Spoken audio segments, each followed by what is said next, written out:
Assalamualaikum warahmatullahi wabarakatuh. Pada kesempatan ini, saya akan menjelaskan materi saya mengenai miologi ataupun otot. Sebelumnya, izinkan saya untuk memperkenalkan diri. Perkenalkan, nama saya Jainul Ilham, NIM 62111111042, kelas PJKR 1C. Mata kuliah Anatomi Manusia. Dosen pengampu Dr. Sanusi Hasibuan, MKes. Baik, pada materi pertama mengenai miologi otot, saya akan membahas tentang pengertiannya. Jadi, miologi ini adalah pengetahuan tentang otot. Terbagi menjadi beberapa kata. Mio yang dapat diartikan juga ialah masal. Maselus sama dengan otot, dan logi ilmu pengetahuan. Alat-alat gerak ataupun lokomotor aparatus dalam tubuh dapat dikelompokkan sebagai berikut. Kemudian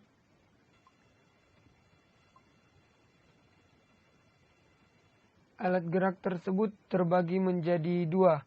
Yang pertama alat gerak pasif, yaitu alat-alat gerak yang pasif yang digerakkan antara lain adalah jaringan tulang, jaringan rawan, dan jaringan ikat. Jaringan-jaringan tersebut sering disebut jaringan penyokong atau penunjang. Kemudian yang kedua, alat gerak aktif. Alat gerak aktif termasuk ialah jaringan otot dan saraf, termasuk alat-alat gerak yang aktif. Tulang-tulang dalam tubuh tidak dapat digerakkan apabila tidak digerakkan oleh otot, yang didapatkan rangsangan yang disampaikan otot melalui saraf. Selanjutnya, nah ini adalah sebuah gambar bagian mengenai otot. Jadi dapat kita lihat di sebelah kiri yang ini itu adalah masal ataupun otot. Jadi ini ialah tulang yang biasa kita ketahui tempat melekatnya otot juga. Pada tulang, otot melekat. Di bagian masal memiliki lapisan luar, yaitu fascia. Kemudian, masal ini memiliki bagian-bagian seperti berupa rongga. Kalau kita hitung-hitung, rongga yang tertera di sana berjumlah 11 rongga. Yang memiliki lapisan dalam juga, yaitu perimysium dan juga epimysium. Nah, jadi di dalam rongga-rongga ini ataupun yang kita lihat seperti titik itu dapat kita sebut itu ialah endomysium. Tapi sebelumnya rongga-rongga yang tadi itu disebut dengan fascicle. Nah, jadi ketika fascicle ini kita perdalam lagi ataupun kita angkat biar lebih tampak, itu dapat kita lihat ini adalah fascicle. Nah, jadi jika kita angkat lagi inilah dia bentukannya. Jadi kita lihat di sini ada terdapat seperti saluran ataupun benang yang berwarna kuning ini. Ini disebut axon of motor neuron. Nah, jadi ini adalah inti sel. Kemudian yang merah ini, blood vessel ini adalah pembuluh darah. Nah, di sini juga masih memiliki lapisan perimysium dan endomysium. Nah, ini dia juga mengatakan ini yang memiliki batasan ini ialah fasikel. Kemudian di fasikel tersebut juga memiliki seperti rongga-rongga seperti ini. Seperti ini, dan juga ini, sebagainya. Nah, jadi di rongga itu disebut juga lah dia muscle fiber. Yang ini disebut muscle fiber. Kelihatan ya endomysiumnya. Ini dia endomysium yang warna kuning nih, lapisan tuh, dan jika diangkat sedikit inilah dia. Masih membalut dari muscle fiber.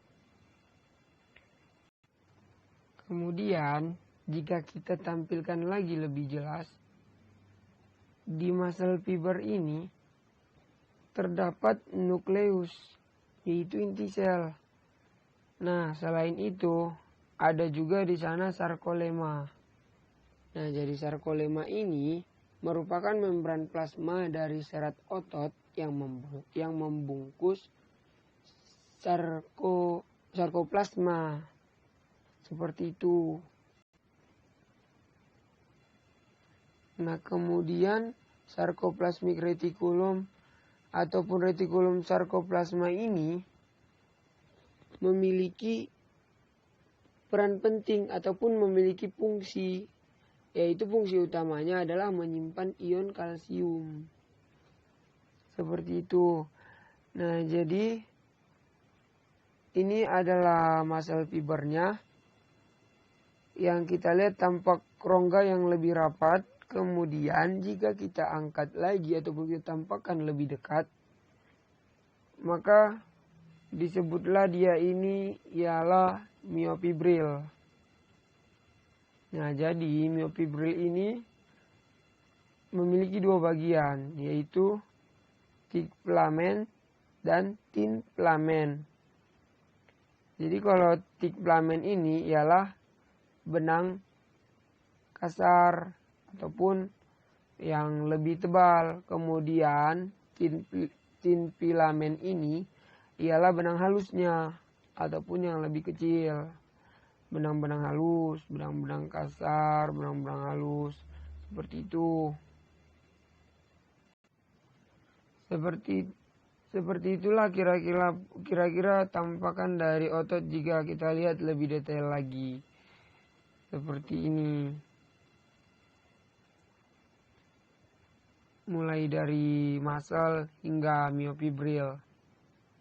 Kemudian pembahasan kita selanjutnya itu ialah komposisi kimia otot dan macam-macam otot. Ditinjau dari komposisi kimianya, otot terdiri dari yang pertama, yaitu 75% air,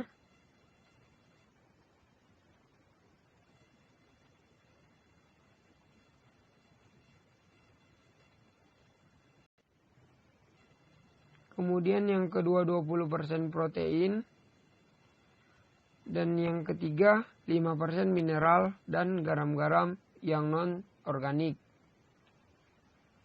Jadi jumlah massa otot ini sama dengan 40 hingga 50% dari massa tubuh.